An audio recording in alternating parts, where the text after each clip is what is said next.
हम एक ऐसे गांव में जिसके एक नहीं, दो नहीं, तीन नहीं, पूरे 10,000 लोग ये मानते हैं कि उनके गांव पर एक खतरनाक रूह का साया मंडरा रहा है।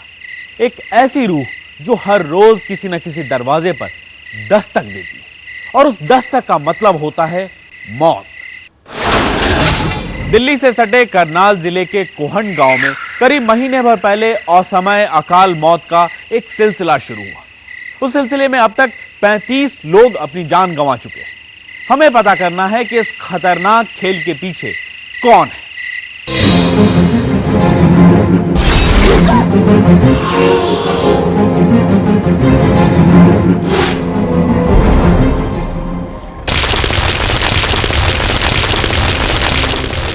कहते हैं मौत कभी दस्तक देकर नहीं आती।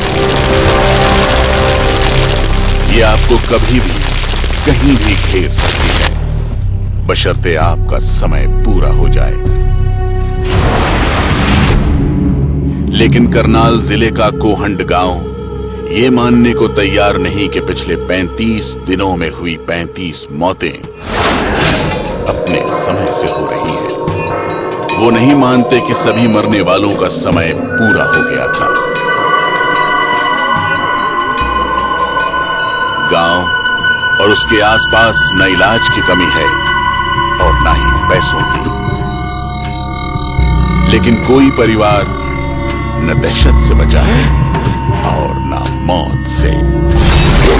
ऐसा कोई गांव नहीं अभी बचा, मतलब कोई परिवार ऐसा नहीं बचा गांव के अंदर जिसके अंदर कोई मौत ना हुई हो, और ऐसी कोई बरादरी भी नहीं बची जिसके अंदर कोई आकस्मिक मौत नहीं हुई हो। पता नहीं क्या और किस टाइम किसके साथ घट जाए, बड़े के साथ घट जाए, बच्चे के साथ घट जाए, जवान के साथ घट जाए, औरत के साथ घट जाए, ऐसा फील हो रहा है। रियल में मतलब एक लगता है कि भय, जिसको भय बोलते हैं, पूरी तरह दहशत है गाँव के अंदर। कहते हैं मौत से बड़ी कोई सजा नहीं होती, मौत से बड़ा कोई बदला नहीं होता। कोहंड गांव को कौन सजा दे रहा है? कौन इस गांव के 10,000 लोगों से बदला ले रहा है? जिस दिन मौत ने 10 का आंकड़ा पार किया, उसी दिन से यह सवाल सभी के जहन में कौंधने लगा कि पूरा का पूरा गांव किस जुर्म की सजा झेल रहा है। किसकी नजर है इस गांव की खुशहाली पर? लेकिन न सवाल का जवाब मिला और ना ही वो शख्स। लोग मौत को संयोग मान भी लेते, लेकिन जब घटना इतने सिलसिलेवार ढंग से घटे तो साजिश का शक हो ही जाता है। जसवीर रावल डेयरी चलाते हैं। जसवीर कुछ दिन पहले तक भूत को भ्रम मानते थे। अब कहते हैं गांव की खुशहाली बर्बाद करने वाला कोई व्यक्ति नहीं, बल्कि कोई भूत है। तो यही बताते हैं, हमारा भी यही है भाई, थोड़ा कुछ ना कुछ गांव में ऐसी कोई ओपरिया हुआ, किसी ने कुछ इस गांव पे जो करा दिया है, इस वजह से ही मतलब हर प्रतिदिन मौत हो रही है। जसवीर की भाभी वीणा खाना बनाकर उठी। सब कुछ ठीक ठाक चल रहा था, न कोई बीमारी, न किसी बात का डर। अचानक उल्टियों का दौर शुरू हुआ।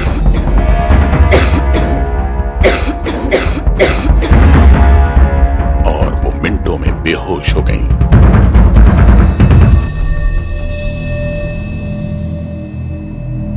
तो डॉक्टर ने पानीपत से बोला कि आप इसको पीजीआई लीजिए। कोई पता नहीं लग रहा है वो क्या रीजन है क्या नहीं। जैसे ही उसको पीजीआई लेके गए वो एक्सपायर हो गई। लोगों ने बताया कि बेहोश वीणा पीजीआई चंडीगढ़ पहुंची तो सही, लेकिन डॉक्टर कुछ कह पाते उससे पहले ही चल बसी। वीणा की उम्र महज 26 साल थी। घटना के बाद से जसवीर रावल को रात गए यूं लगता है कि कोई उन्हें पुकार रहा है। ऐसे महसूस होता है कोई आवाज़ दे रहा बाहर से, बे नाम लेके जैसे पुकारेगा भाई, आवाज़ दी तो बाहर आए तो कोई नहीं मिला। 35 मौतों के इल्जाम से किसका दामन दागदार है? क्या लोगों ने उसे देखा भी है? गांव में कोई उसे रूह कहता है तो कोई भूत। स्थानीय लोग इसे अपनी बोली में ओपरा कहते हैं। इन्हें देखने का दावा तो कम लोग करते हैं, लेकिन इसकी शुरुआत कैसे हुई ये अब गांव का बच्चा बच्चा जान गया है। लोगों ने गांव के शमशान में एक हरकत देखी है। लोगों ने चादर में लिपटे 2 शख्स को देखा है जो हाथ में दिया लेकर शमशान में कुछ कर रहे थे। अंधेरे में दिए की लौ टिमटिमा रही थी। रोशनी इतनी नहीं थी कि चेहरा साफ देखा जा सके।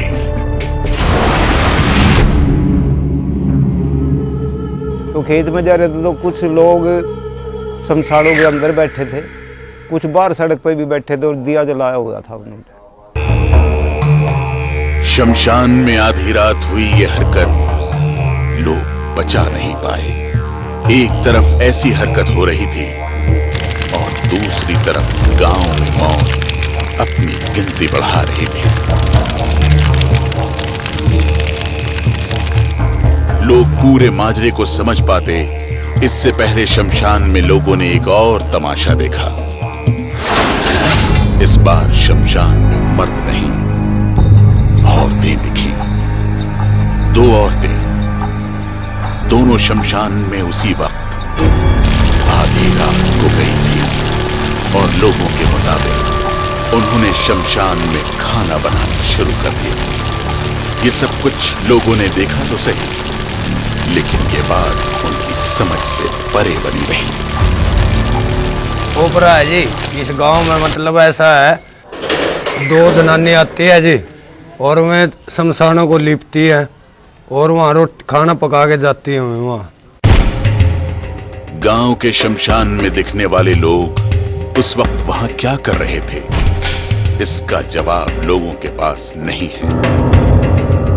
गांव वाले मानते हैं कि शमशान में इन हरकतों के बाद से ही गांव में मौत का खेल शुरू हुआ। फिलहाल कोहंड गांव का शायद ही कोई कुनबा बचा है जहां मौत ने अपना असली रूप नहीं दिखाया हो।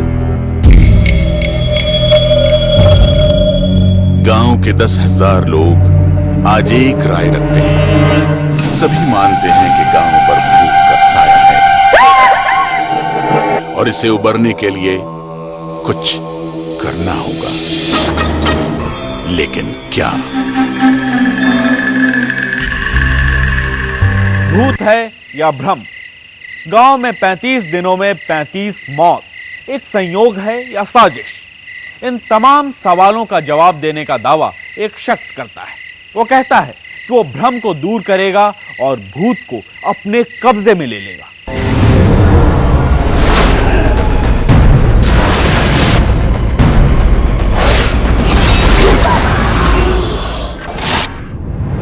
मेरा नाम केपी भारद्वाज है। मैं एक पराविज्ञानी हूँ। ये पूरा मामला बैड एनर्जी से जुड़ा हुआ है, काली शक्तियों से जुड़ा हुआ है। भारत में ये एक नया प्रयोग होगा। टेलीविजन पर एक शख्स ये जानने की कोशिश करेगा कि गांव में हुई मौतों के पीछे कौन है। मिलते हैं एक ब्रेक के बाद।